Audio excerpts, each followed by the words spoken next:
T V دیکھتے ہوئے، radio سنتے ہوئے، کوئی بھی میوزک سنتے ہوئے ہم مختلف آوازیں بھلا کیسے سنتے ہیں؟ آپ کہہ سکتے ہیں کہ بھائی اسپیکر سے آواز آ رہی ہے اور ہم اپنے کانوں سے سن رہے ہیں، لیکن یہ عمل اتنا سیدھا سادہ نہیں ہے، بلکہ اس میں کافی ساری چیزیں ایک ساتھ ہو رہی ہوتی ہیں۔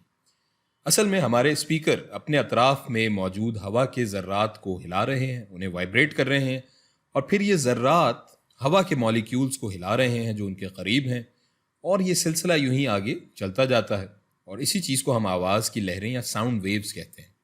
اور پھر جب وہ مالیکیولز جو ہمارے کانوں کے قریب ہیں وہ ہلنے لگتے ہیں، ہوا کے مالیکیولز، تو ہمیں آواز سنائی دیتی ہے۔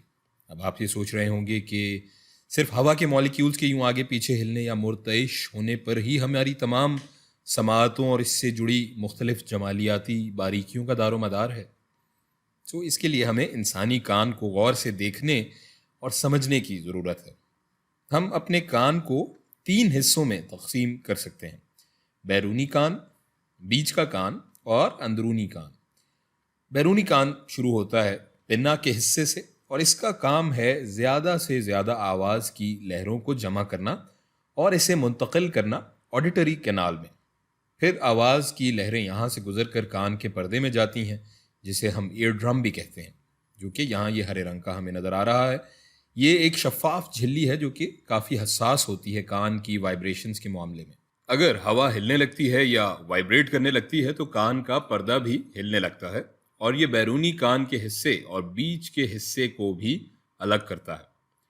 اب کان کے بیچ کے حصے میں 3 بالکل چھوٹی ہڈیاں ہوتی ہیں، اور ان تینوں کو ایک ساتھ آسیکلز کہا جاتا ہے، اور ان کے اپنے الگ الگ نام بھی ہیں: میلیس، دا انکس اینڈ سٹیپیز۔ اور یہاں ان تینوں ہڈیوں کی اصلی تصویر ہم دیکھ رہے ہیں، یہ موجود ہے۔ اپنی ساخت کی وجہ سے انہیں ہم ہتھوڑا، اہرن اور رکاب اردو میں بھی کہتے ہیں، انگریزی میں جسے ہم کہیں گے ہیمر، اینول اینڈ سٹیرپ۔ اب جیسے ہی کان کا پردہ ہلنے لگتا ہے ہم دیکھ سکتے ہیں کہ آسیکلز بھی ہلنے لگتے ہیں، یعنی یہ ارتعاش یا وائبریشنز منتقل کر رہے ہوتے ہیں کان کے پردے سے اندرونی کان کے حصے میں۔ ان کا اصل مقصد ہے آواز کی لہروں کا دباؤ بڑھانا، جب تک کہ یہ کان کے اندرونی حصے میں نہ پہنچ جائیں۔ اور ایسا کرنے کی ضرورت اس لیے پڑتی ہے کیونکہ ہم دیکھ سکتے ہیں کہ اندرونی کان کے حصے میں مائع یا لیکوڈ موجود ہوتا ہے، ہوا نہیں ہوتی۔ تو ان وائبریشنز کو مائع میں، لیکوڈ میں منتقل ہونا ضروری ہے، اور مائع میں پارٹیکل کا، ذرات کا ہلنا یا ارتعاش کرنا ذرا نسبتاً مشکل ہے ہوا کے مقابلے میں۔ بالکل ایسے ہی جیسے ہم ہوا میں بازو ہلانا ہمارے لیے زیادہ آسان ہے بنسبت پانی میں بازو ہلانے کے یا سوئمنگ کرنے کے مقابلے میں۔ اس مائع میں وائبریٹ کرنے کے لیے دباؤ کا زیادہ ہونا ضروری ہے، اور ہمارے یہ آسیکلز آواز کے دباؤ کو 20 گنا زیادہ تک بڑھا دیتے ہیں۔ لیکن سوال یہ ہے کہ یہ ایسا کیسے کرتے ہیں؟ تو اگر یہاں ہم سٹیپیز کی بنیاد دیکھیں تو اس کے پاس کان کے پردے کے مقابلے میں کافی کم رقبہ ہے۔ تو جب قوت منتقل ہوتی ہے کان کے پردے سے اس میں، تو یہ بہت چھوٹے رقبے میں مرتکز ہو جاتی ہے، جس سے دباؤ بڑھ جاتا ہے۔ یا دوسرے لفظوں میں ہم جانتے ہیں کہ جب حجم کم ہوتا ہے تو دباؤ خود بخود بڑھ جاتا ہے۔ اب آتے ہیں ہم کان کے اندرونی حصے پر، جہاں کافی زیادہ ہڈیاں موجود ہیں جیسے کہ ہم دیکھ رہے ہیں۔ اب یہاں اس ڈھانچے کا اوپری حصہ 3 نیم دائرے دار حلقوں پر مشتمل ہے، اور یہ ہمارا توازن برقرار رکھنے میں مدد کرتے ہیں، بیلنس برقرار رکھنے میں مدد کرتے ہیں جب ہم کھڑے ہوتے ہیں یا چل رہے ہوں یا کچھ بھی کر رہے ہوں۔ سننے کی صلاحیت میں یہ اتنے مددگار نہیں ہیں۔ اب جو حصہ سننے کی صلاحیت میں مددگار ہے وہ یہ ہے، جو کہ ایک سنیل یا گھونگے کے ڈھانچے کی طرح، شکل کی طرح ہمیں دکھ رہا ہے، اسے ہم کوکلیا کہتے ہیں۔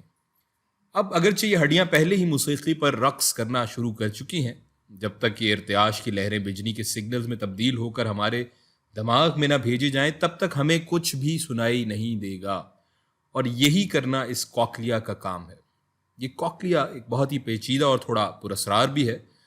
آج بھی اس کے بارے میں کچھ چیزیں ایسی ہیں جنہیں ہم نہیں جانتے، خیر ہم اس کی تفصیل میں نہیں جائیں گے فی الحال، لیکن جیسا کہ پہلے ہم نے بتایا تھا کہ اس میں ایک لیکوڈ یا مائع ہوتا ہے، اور جب رکاب ٹکراتی ہے ہماری کوکلیا سے تو یہ مائع یا لیکوڈ ہلنا شروع کر دیتا ہے، اور پھر کوکلیا میں کچھ مخصوص خلیے یا سیلز ہوتے ہیں جو ان لہروں کو برقی سگنلز میں تبدیل کرتے ہیں، اور یہ برقی سگنل سمعی اعصاب یا آڈیٹری نروز کے ذریعے ہمارے دماغ تک جاتے ہیں، جہاں اسے ہم آواز سے تعبیر کرتے ہیں۔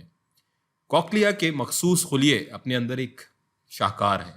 ان سے پیدا ہونے والے برقی محرکات اس بات کے لیے انتہائی حساس ہوتی ہیں کہ آواز کتنی اونچی ہے یا کتنی دھیمی ہے، زیادہ فریکوینسی کی ہے یا کم فریکوینسی کی، اور اس کے نتیجے میں آپ کا دماغ آواز کے چھوٹے سے چھوٹے فرق کو الگ کر سکتا ہے، اور آپ مختلف حروف یا الفاظ کو سمجھ سکتے ہیں یا پھر موسیقی کی دھن کے مختلف نوٹس میں تفریق کر سکتے ہیں، اور سب سے بڑھ کر اچھی موسیقی کی داد و تحسین تعریف کر سکتے ہیں.